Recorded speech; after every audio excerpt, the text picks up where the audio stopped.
회사원이 2년 만기 적금을 들었습니다.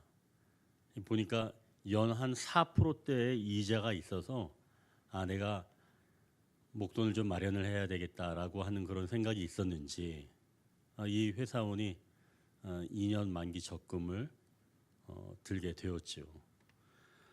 한 달 한 달 적금을 부었고 마침내 2년째가 되어서 드디어 만기가 되어 통장에 돈이 들어오게 되었습니다.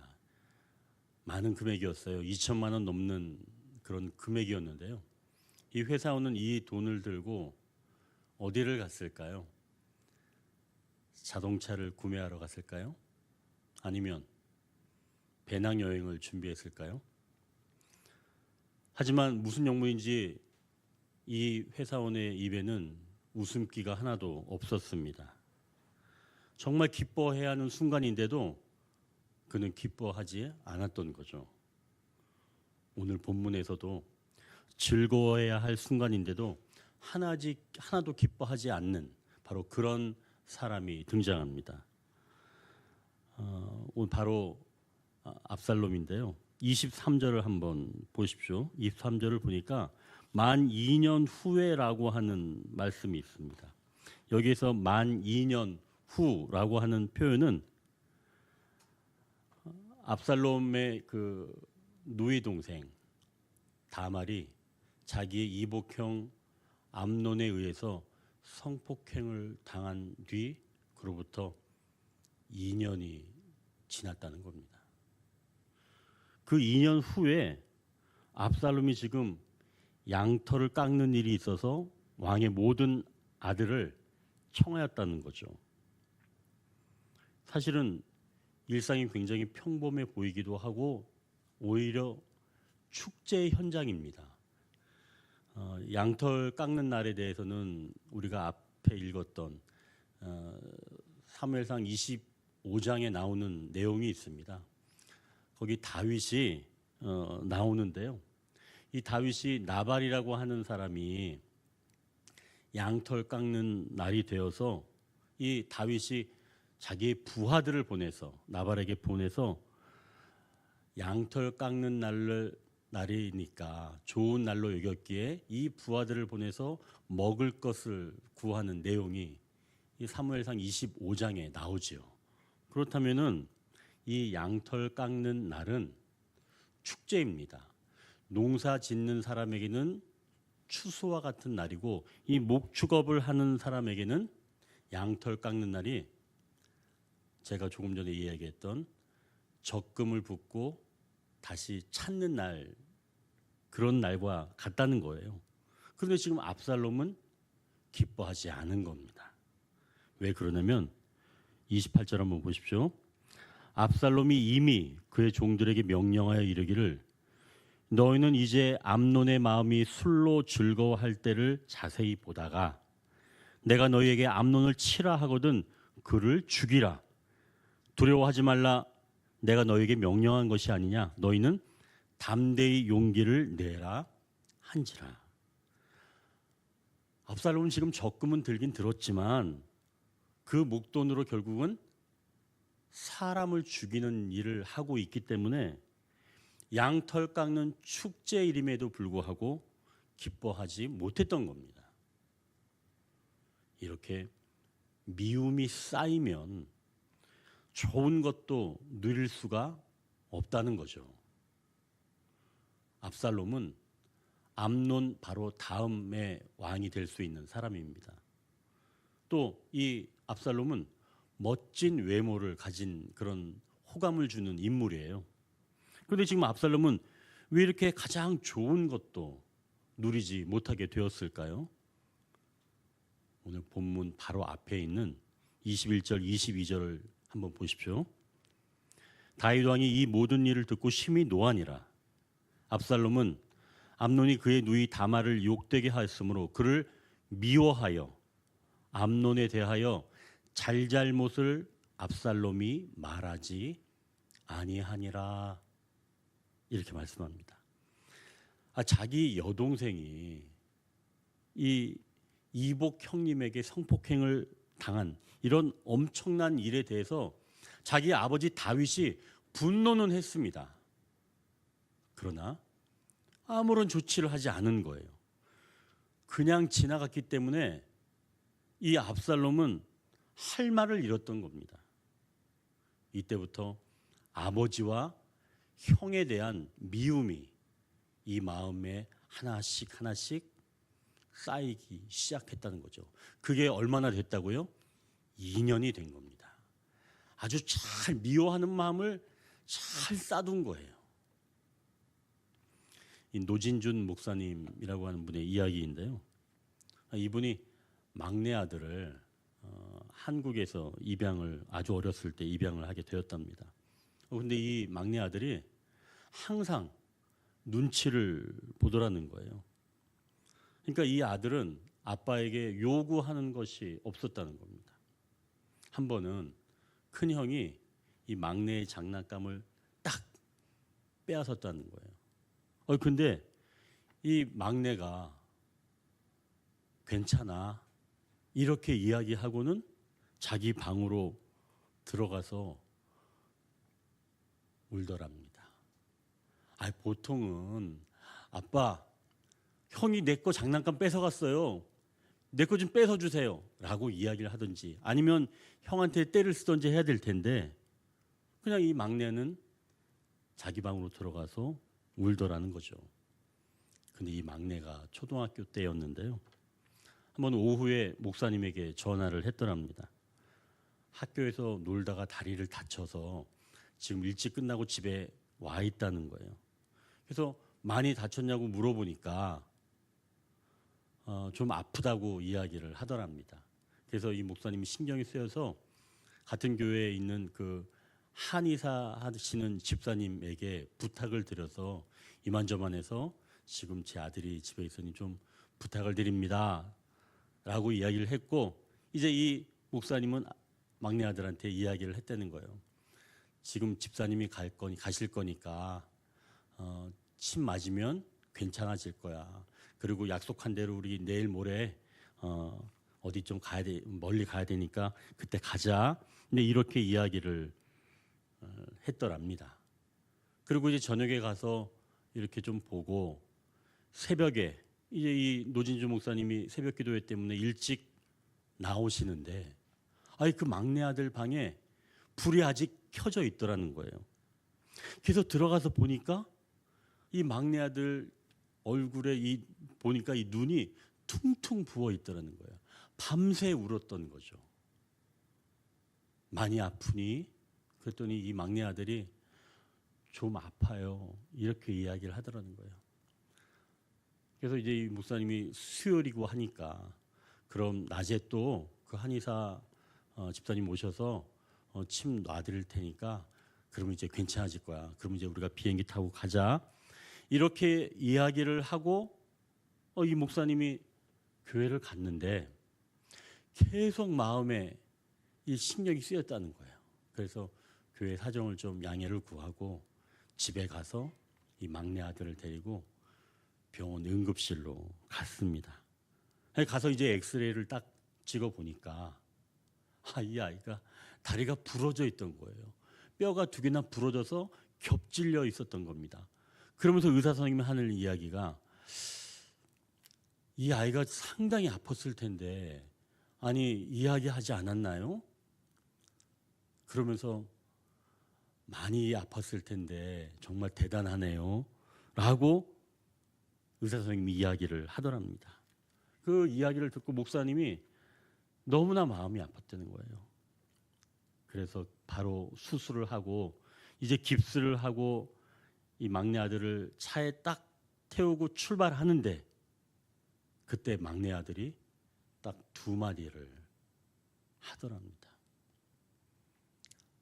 아빠, 정말 미안해. 그리고 고마워.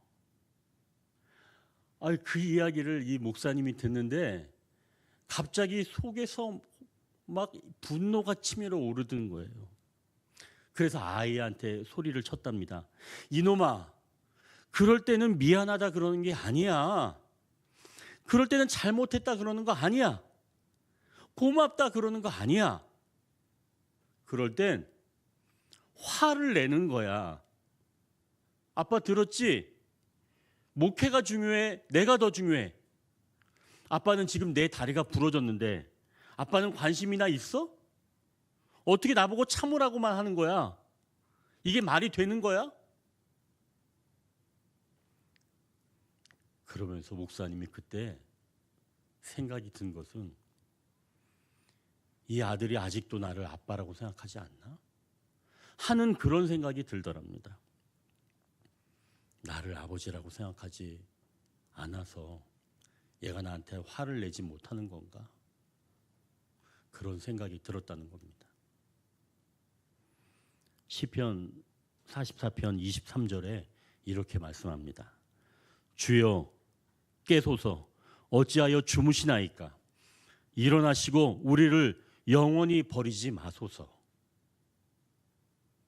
시편에 이렇게 기록되어 있다는 것은 하나님을 향해 우리의 마음을 털어놓는 것을 주저하지 말라는 겁니다. 내 속에 상한 감정이 쌓이지 않도록 내 마음이 느끼는 감정을 주저하지 말고 감추지 말고 그대로 올려드리는 것. 이것이 곧 하나님과 우리 믿는 자들과의 관계라는 거죠. 내 마음에 미움이 쌓이지 않게 하려면 이렇게 이러한 부정적인 감정들을 담아놓지 않고 하나님께 토설해야 한다는 말씀입니다. 이 과정은 우리 안에 부정적인 감정이 쌓여서 그것이 주인 행세하지 않게 하는 것이며 그 일에서 벗어나게 하는 것인 줄 믿으시길 바랍니다. 이렇게 부정적인 감정, 이런 미움이 쌓이게 되면 어떤 일이 일어난지 34절 한번 보십시오. 이에 압살롬은 도망하니라. 파수하는 청년이 눈을 들어보니 보아라 뒷산 언덕길로 여러 사람이 오는도다. 압살롬은 지금 암논을 죽인 후에 자기 어머니 고향으로 도망친 겁니다. 암논은 자기 이복 여동생을 성폭행하고도 다른 곳으로 도망가지 않았습니다. 그런데 압살롬은 형을 죽인 자신을 아버지가 받아주리라는 확신이 없었던 거죠. 그래서 도망간 겁니다. 아버지를 피해서 달아난 거죠.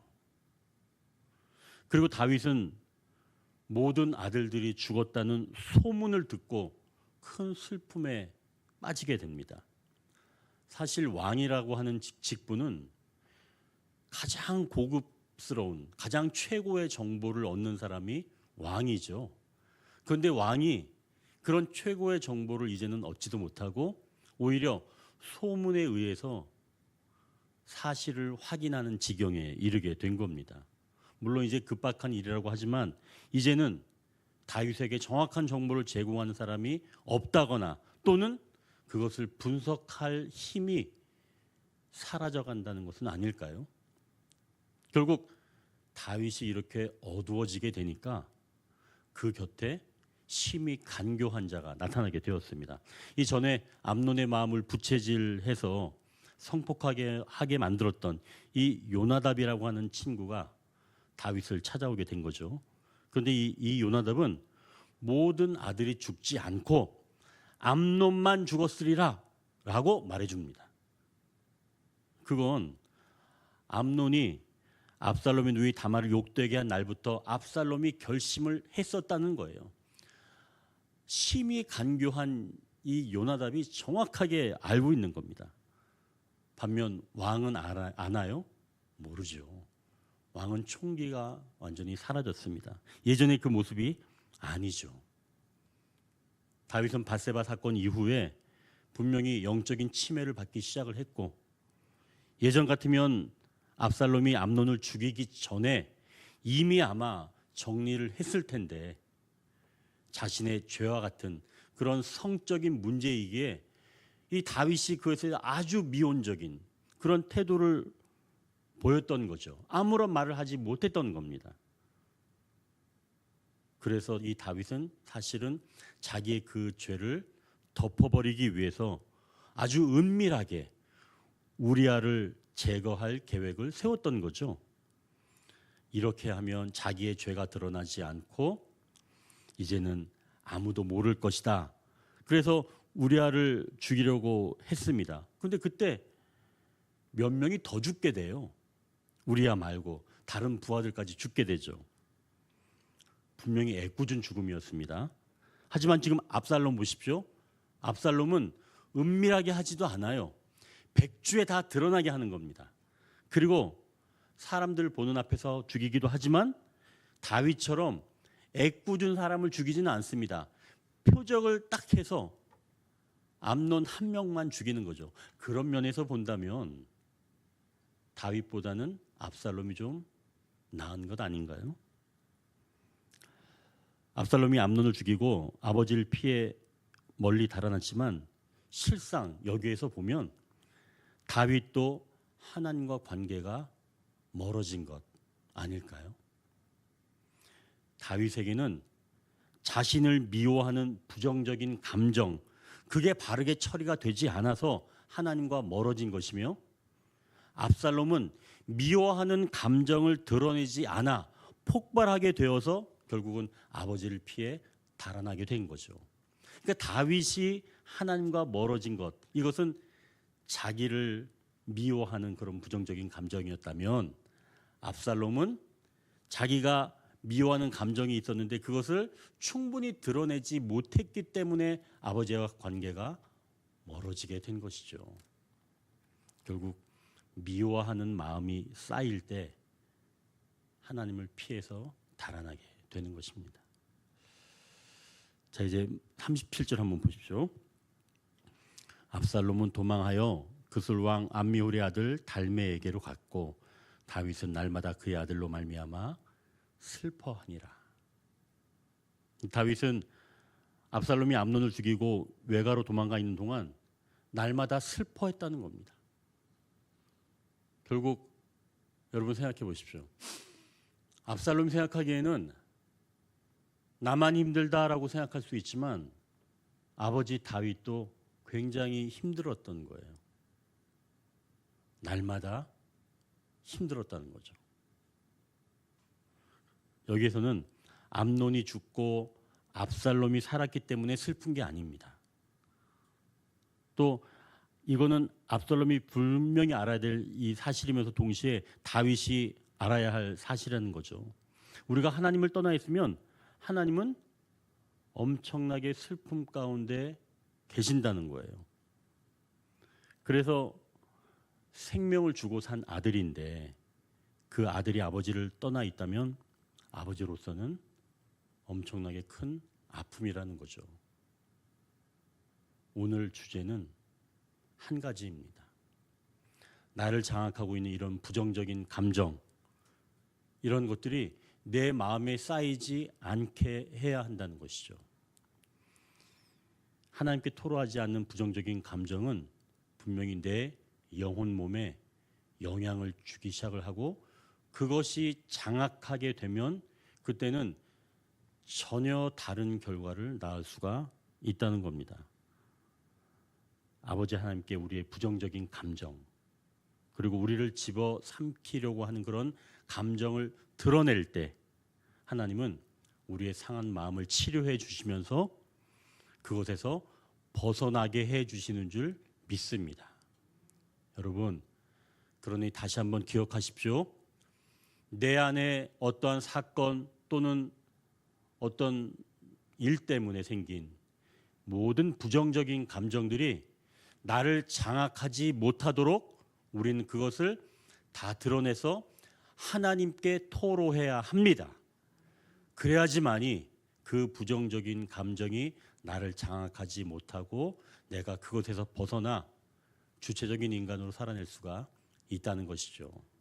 오늘 이제 우리가 이 한 가지 주제만을 가지고 우리가 함께 기도하기를 원합니다. 하나님, 내 안에 생긴 이런 부정적인 감정이 나를 장악하지 않기를 원합니다. 오늘 이 시간 하나님께 나의 안에 있는, 내 마음 안에 있는 이 부정적인 감정을 올려드립니다. 예수 그리스도께서 하나님께 토로할 때는 하나님께서 받아주시지 아니하셨지만 우리가 분명하게 부정적인 감정을 올려드린다면 하나님은 예수님의 그 공로를 통해서 우리의 모든 부정적인 감정을 받아주시고 다시 깨끗하게 정결하게 회복시켜 주시는 줄 믿으시길 바랍니다. 이제 우리가 찬송을 하고